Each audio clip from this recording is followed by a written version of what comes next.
What's good, y'all? Sorry, it's been a few days since I've said what's up. But let's see, back on Sunday, my car broke down while I was coming back from visiting with a friend and doing some dinner and drinks. And on my way back, my car broke down on the highway. Turns out it was the timing belt, and it fucked the block up pretty good, or the cams up pretty good, and it was like $1,265 because they had to port out the cams.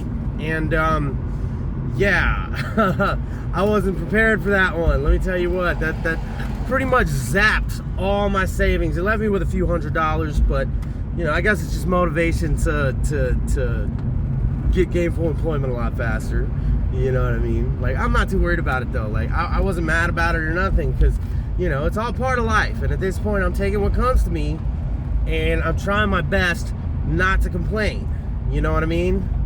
Like, yeah, life sucks sometimes. It really does. And yeah, like, shit happens sometimes.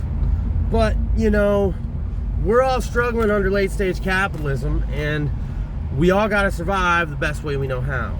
You know what I mean? And, you know, money is fleeting for me.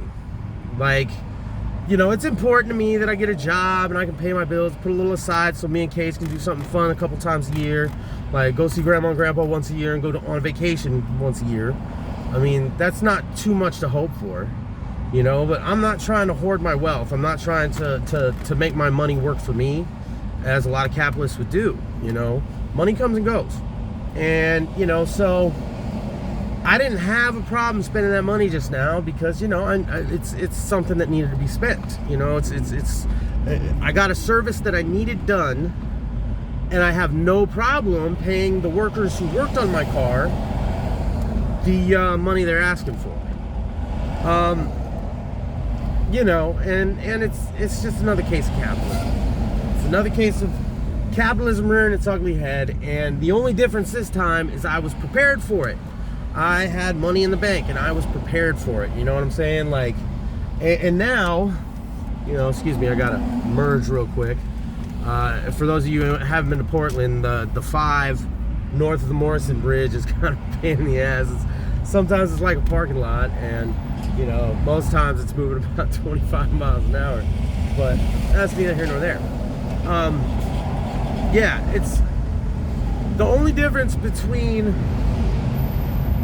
this being a not favorable situation compared to a not favorable situation is the fact that I was prepared for it. You know, I had money in the bank, and you know, granted, that money in the bank was supposed to be, you know, for my bills that I got coming in, because I have, you know, car insurance and phone bill that are taken from my bank account every month, and I want to make sure that money's there. But you know, it's like, you know, I had it there, and I was able to take care of the issue because I need a car. Portland's a big city, and you need a car out here, like you do. Like, public transit is all fine and dandy, but still, public transit doesn't take you exactly where you need to go. You know what I mean? Like, and you know, while as soon as I get to know these streets better, I'm gonna be using public transit to a lot of stuff. I still have to have a car, you know, and especially like I don't know bus schedules, I don't know any of that stuff up here, and I don't want to put that undue pressure on me. And it just so happened that I had the money to take care of this car issue. And you know, I mean, if I didn't have the money, I would be stressing my ass off. And this is just a perfect illustration of the dangers of late stage capitalism.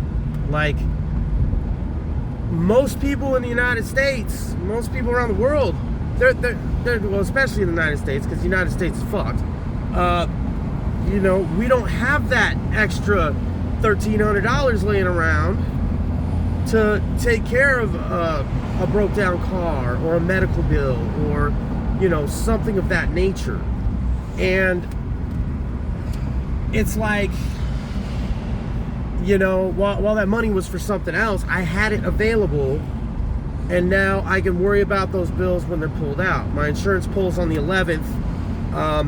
thankfully, Mom and Pops got their stimulus check, and Mom and Pops hooked me up with $500, and you know, just so I don't starve and I don't miss my bills, you know. But you know, not everybody has that. Not a lot of people have that. Very few people have that, you know, and that's a luxury and a privilege I have over a lot of people, and I'm blessed for it. I really am. You know,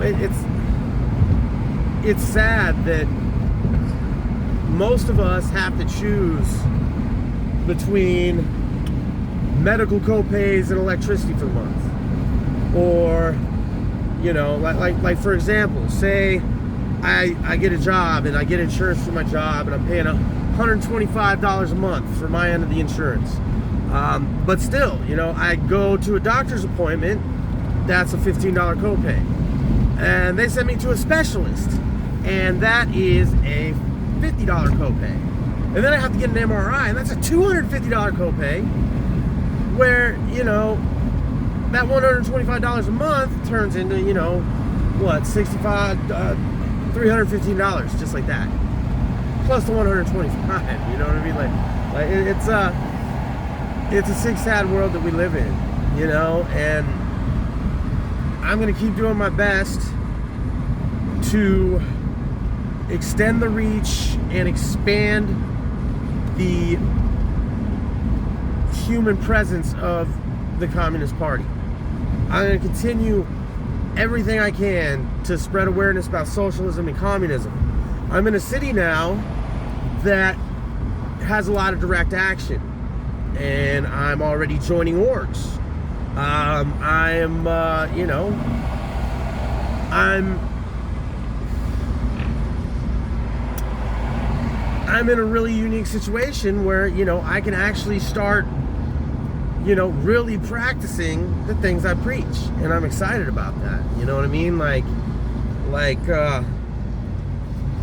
Yeah, I don't know, but you know, either way, I just paid almost $1,300 to get my car fixed, and you know, it really put a dent in my savings.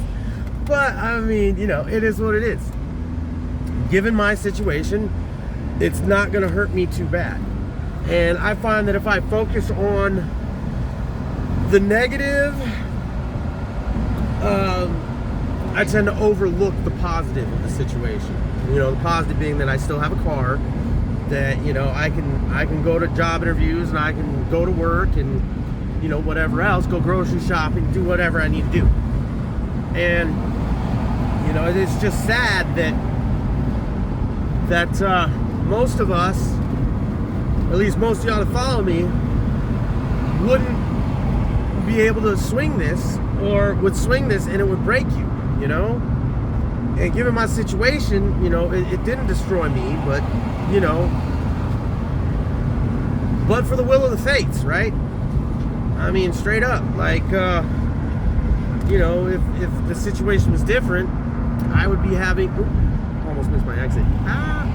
I would be having, you know, a lot worse reaction.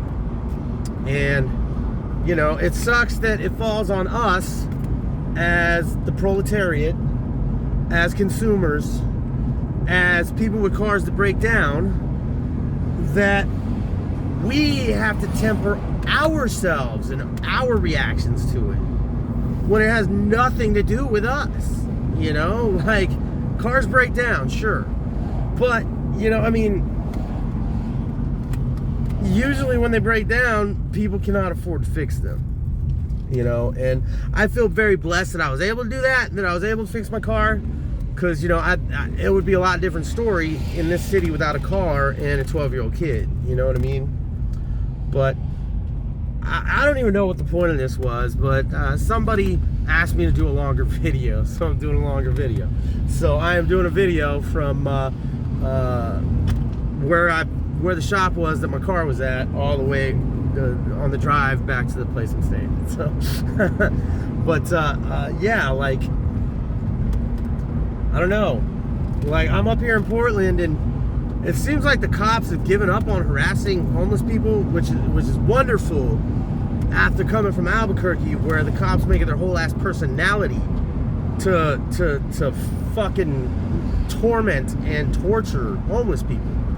Like here in Portland, there's whole ass camps set up right along the freeway and on this street that I live off of right now.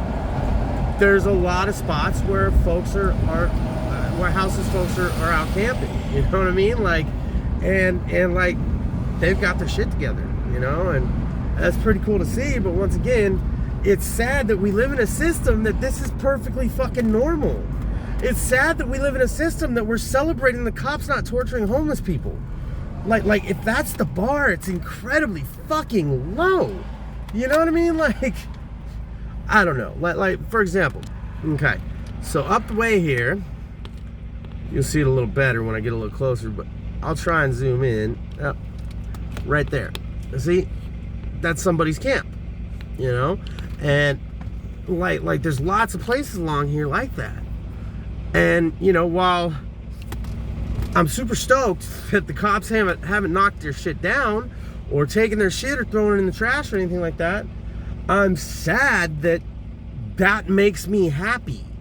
You know what I mean? Like, what would really make me happy is if we abolish police, abolish prisons, and take all that new money that's freed up and use it to house the homeless and, you know, train a force of civilians who are unarmed to defuse mental health situations or drug overdose situations or whatever the case may be.